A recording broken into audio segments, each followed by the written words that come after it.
সুপ্রভাত। মনের ঘরে টুম্পার সাথে একটি ব্লগে আপনাদের স্বাগত জানাই। কেমন আছেন আপনারা? আশা করি খুব ভালো আছেন। আমরাও খুব ভালো আছি। আজকে হলো সোমবার। রাতুলকে স্কুলে পাঠিয়ে দিয়ে আমি রেগুলার কাজকর্ম শুরু করে দিয়েছি। তার মধ্যে প্রধান এবং অন্যতম মন ভালো করা কাজ হচ্ছে ঠাকুর পুজো দেওয়া। ঠাকুর পুজো দিয়ে দিনটা শুরু করলে সব কিছুই যেন ভালো হয়। হ্যালো ফ্রেন্ডস, দেখো এখানে ডাল ফুটছে। আর এইটুকু কেন? তার কারণ হচ্ছে কালকে যে জিনিসগুলো বার করে চালিয়ে দেবো ভেবেছিলাম, আমি ভাবিনি, আমাকে ভাবানো হয়েছিল। তার দরুন আজকে কিছু জিনিস বার করেছি। এদিকে ভাত বসিয়ে দিয়েছি, আর এদিকে দেখো একটা দারুণ রেসিপি তোমাদের সাথে শেয়ার করব। তো ফুল রেসিপিটা দেখতে থাকো। প্রায় 1 চামচ মতো, 1 টেবিল চামচ হবে, প্রায় টেবিল চামচ না হলেও বেশ বড় চামচের 1 চামচ গোটা কাজু নিয়ে নিয়েছি। এটা আমি এখন মিক্সিতে একটু পেস্ট করে নেব, শুকনো কিন্তু, কোনো জল ছাড়া। কালকের একটু টক ডাল রয়ে গেছে, এটাও একটু গরম করে নেব। এই দইটা আমি নিয়ে নিয়েছি। এবারে এই জারটা খুলে এই দইটা দিয়ে একটা স্মুথ পেস্ট বানিয়ে নেব।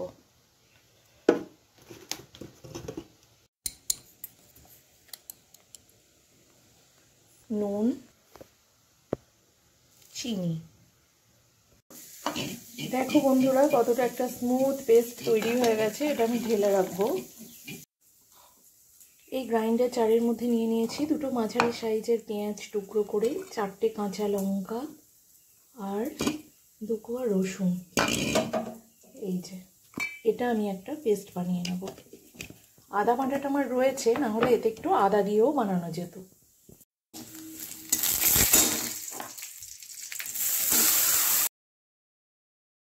কড়াইটা খুব ভালো করে তাতিয়ে নিয়েছি, তেল দিয়েও ভালো করে দেখো ধোয়া ছাড়া ছাড়া তাতানো হয়ে গেছে। আর দিয়ে দিয়েছি অল্প একটু নুন। মাছগুলো না ঠিকঠাক বরফ ছাড়িনি, জানো তো। পরপর আমি মাছগুলো ভেজে নেব। মাছগুলো আমি এভাবে লাল লাল করে ভেজে নেব। আজকে আমি কিন্তু 1 ফোঁটা হলুদ ব্যবহার করব না। তোমরা চাইলে হলুদ ব্যবহার করেও বানাতে পারো।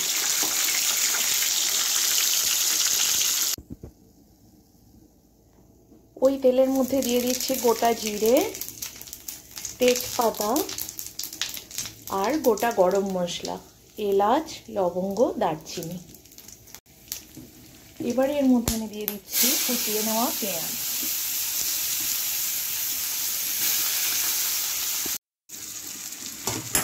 ও বাবা, পেঁয়াজটা ভাজা ভাজা করে নিয়েছি। এর থেকে একটু কম ভাজবে, হ্যাঁ। তার মধ্যে দিয়ে দিচ্ছি আদা, পেঁয়াজ, রসুন, কাঁচা লঙ্কার পেস্ট। কড়াইটা আগে থেকেই অনেকটা বেশি হয়ে গেছিল, সেই কারণে পেঁয়াজটা এরকম হয়ে গেল।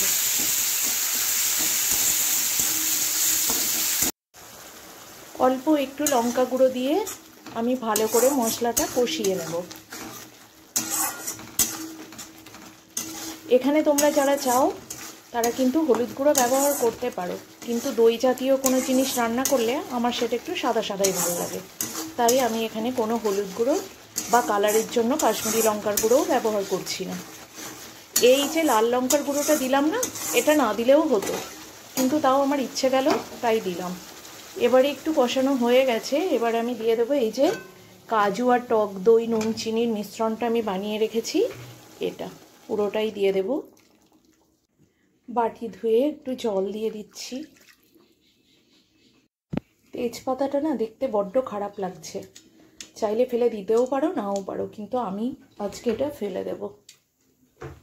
গ্রেভিটা ভালো করে একটু ফুটে উঠলে তারপর এক এক করে আমি মাছের টুকরোগুলো দিয়ে দেব। তোমরা অবশ্যই মনে রাখবে, মাছ যদি কম হয়, মানে কম পরিমাণে যদি বানাও, তাহলে মশলা কম হবে, আর বেশি পরিমাণে বানালে মশলা বেশি হবে। তো এটা ফুটতে থাক। এই যে কালো কালো দেখতে হয়ে গেছে না, এটা কিন্তু একটু আগে দিয়ে দিলে কালো কালোটা দেখতে হতো না। তোমরা অবশ্যই খেয়াল রেখে বানাবে। নেক্সট দিন আবারও যেদিন বানাবো সেদিন অবশ্যই আবারও শেয়ার করব। তো চলো, মাছের ডিমের বড়াটা ভাজবো আর কি, মাখবো। তার জন্য আদা বাটা, হলুদ গুঁড়ো, লঙ্কা গুঁড়ো, নুন, মাছের তেল, ডিম, পেঁয়াজ কুচি নিয়ে নিয়েছি। এর মধ্যে আজকে আর আমি আলু দেব না, দেব বেসন। বেসন দিয়ে ভালো করে মেখে নেব। এখানে আমি বেসন নিয়ে নিয়েছি, যেহেতু আমি বেসন দিয়ে বানাচ্ছি তাই আমি দিয়ে দিচ্ছি খাওয়ার সোডা অল্প করে। গ্রেভিটা ভালো মতো ফুটে উঠেছে, এবারে আমি এক এক করে মাছগুলো দিয়ে দেব।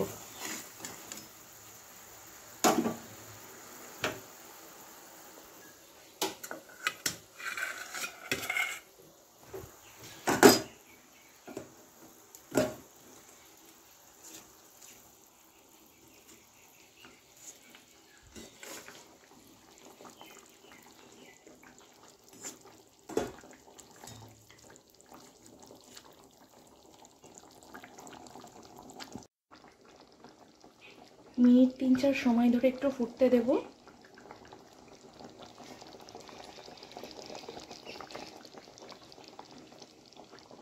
দুটো কাঁচা লঙ্কা কেটে আমি এখানে দিয়ে দিলাম, আর এটার মধ্যে কয়েকটা কাঁচা লঙ্কা, কয়েকটা না, দুটো কাঁচা লঙ্কা কুচি নিয়ে এবার পুরো এটাকে ভালো মতো মেখে নেব। খুব রোদ ভাই, খুব রোদ। এই মতো পর্যায়ে আমি নামিয়ে নেব। তো বন্ধুরা দেখো দই রুইয়ের ফাইনাল লুক।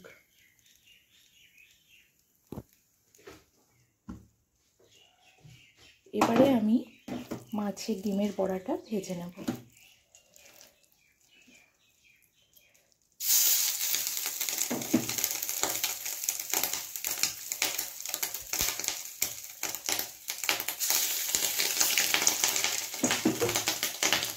দেখছো তাও কেমন ফাটছে। এখন বাজছে কটা দাঁড়াও বলি, 11:21। আর দেখো আমার রান্নাবান্না কমপ্লিট। ও এগুলো তো কালকের জিনিস, মিষ্টান্ন বার করেছি।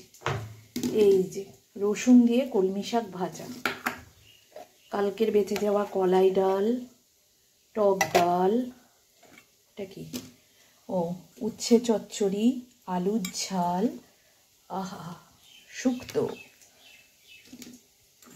কত রকম পদ শুধু দেখো, হলোই বা কালকে, কিন্তু পদ তো অনেক রকম।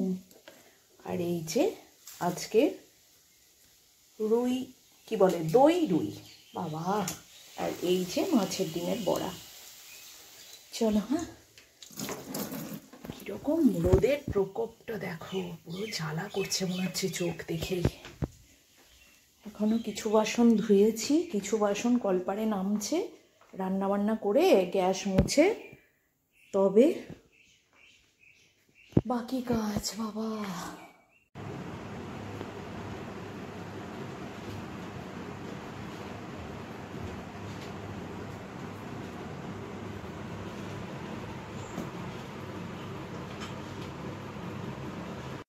Good evening friends. আমার অবস্থা দেখছো, পুরো ঘেমে চান করে গেছি। এত গরম আজকে, পুরো লু বইছে, তাই না বাবা বল? আজকে টেম্পারেচার খুব হাই, একবার দেখ কত, দুপুরে 44 ছিল। আমার তো খুব চিন্তা হচ্ছিল তোকে নিয়ে, যে বাবা ছেলে আমার বাইরে আছে, পুরো ভিজে। 1 ঘন্টা মনে হয় না 44 ডিগ্রি, হঠাৎ এমন বেড়ে তো গেছে।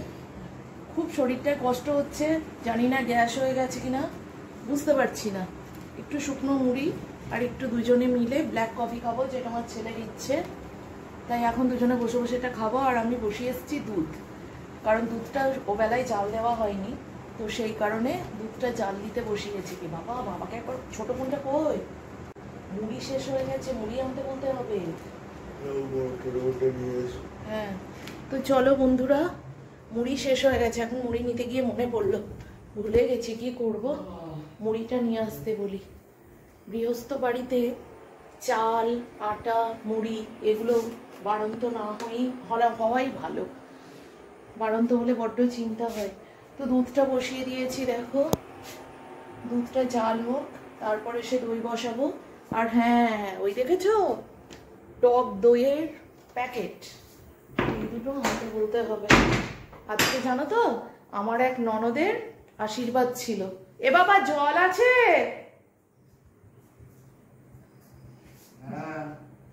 আমার এক ননদের আশীর্বাদ ছিল, এখানে লাইটটা অফ করে দিয়েছে, বলছি দাঁড়া।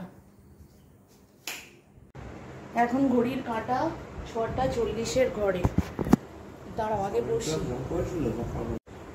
তো বন্ধুরা, আমার এক ননদের আশীর্বাদ ছিল আজকে, নিমন্ত্রণও ছিল যাওয়ার জন্য, কিন্তু রাতুলের স্কুল ছিল তাই আমরা যেতে পারিনি। তাই ভাবছি বাবা কি গরম, ওখানে পৌঁছে গেলে কোনো অসুবিধা নেই, কলকাতায় হচ্ছে ওটা, কলকাতায় তো টেম্পারেচার আরও বেশি, বিভৎস গরম ছিল। এখান থেকে কিছু মানুষ গেছে আর ওখানে কিছু মানুষ, তো ভালোই হচ্ছে। ভালো মানে কি বলতো, যে কোনো অনুষ্ঠান পরিস্থিতি যাই হোক যেমনই হোক সেটাই যেতে না পারলে একটু মনটা খারাপ হয়। তার উপর অনুষ্ঠান, যে কোনো অনুষ্ঠান মানে কি বাড়ির অনুষ্ঠান হলে তো আরোই বেশি হয়, তাই না? তো যাই হোক, কি আর করা যাবে, যেতে পারলাম না আশীর্বাদে। খুব তাড়াতাড়ি আবার বিয়েতে সেই দিন যেন একটু ঠান্ডা থাকে ওয়েদারটা, সেটাই ভাবছি। তো চলো, হ্যাঁ বস্তা দিইনি, বলো ওখান থেকে একটা জায়গা করে আনতে। নেই, আজকে রাতে আমি মুড়ি খাবো ভাবছি, না হলে বল এক প্যাকেট হলেও নিয়ে আসতে।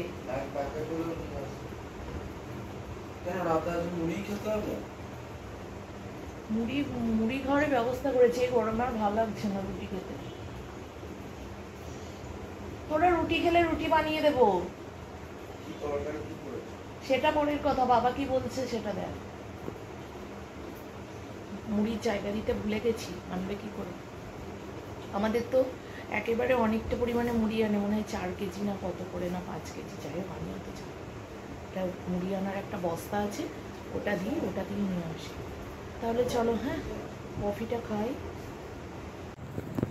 গরমে কোনো ড্রিঙ্কসই ভালো, আর চা কফি বাবা, তাও শীত গ্রীষ্ম বর্ষা যাই বর্ষা, তাই না? চা প্রেমী কফি প্রেমীদের মধ্যে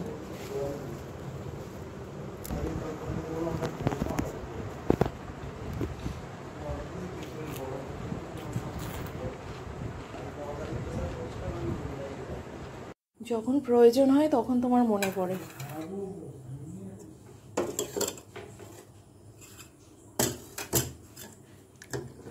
দুধটা বসিয়ে দিয়ে ভুলে গেছিলাম জানো তো, দিয়ে মোড়ে দেখো কতটুকু হয়ে গেছে। কিন্তু এই রকম দুধে না দই বসে খুব ভালো। শর্টটা একটু রেখে রেখে দইটা বসানোর চেষ্টা করছি, কারণ একটু দুধ বাঁচিয়েও রাতুলকে দেব। এইরকম দুধ রাতুল খেতে ভীষণ ভালোবাসে, একটু সরসর পুরো করে জাল হবে। আর আমারও তাই, রাতুলেরও তাই, দুজনেরই ঠান্ডা লেগে গেছে। ওই গরম থেকে ওই বললাম তুলে রাখা জলে স্নান করছি 3 বার 4 বার, কোনো ঠিক নেই। আবার মনে হচ্ছে রাতে স্নান করতে হবে, রাতে আর করবো? ওইটাই তো মরণ, থাকতে পারি না ভাই, মনে হয় দিমাগ ঢেলেই নেই।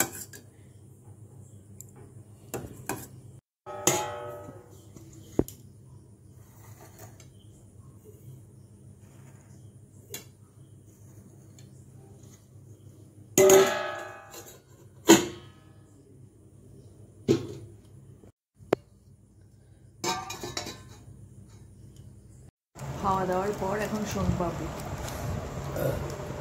খেতে খেতে শুয়ে পড়লি কেন রে? আজকে ঘুগনি মুড়ি খাচ্ছি আমরা, ওইটুকু রয়েছে নিয়ে নাও, বুঝলে? তাই না? না রাতুলের জন্য একটু রেখে দেবে?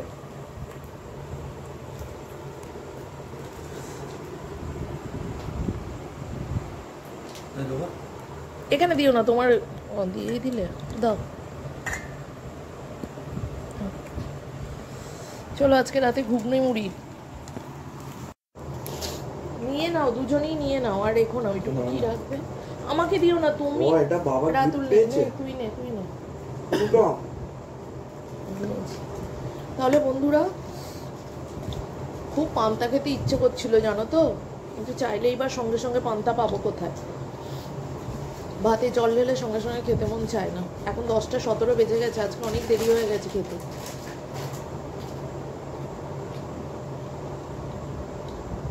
ঘুগনি আর মুড়ি, আর কথা বলবো, যা গরম দিয়েছে সত্যি। পান্তার জন্য খুব মন টানছিল বলো। কালকে চাল নিয়ে রাখবো, হ্যাঁ? প্যাকেটের দাম কত দেখতে হবে? এবার পান্তাটা যেই মানে আমি ব্যবস্থা করব, বিকেলবেলা ঝড় জল তুফান সব শুরু, তাই না?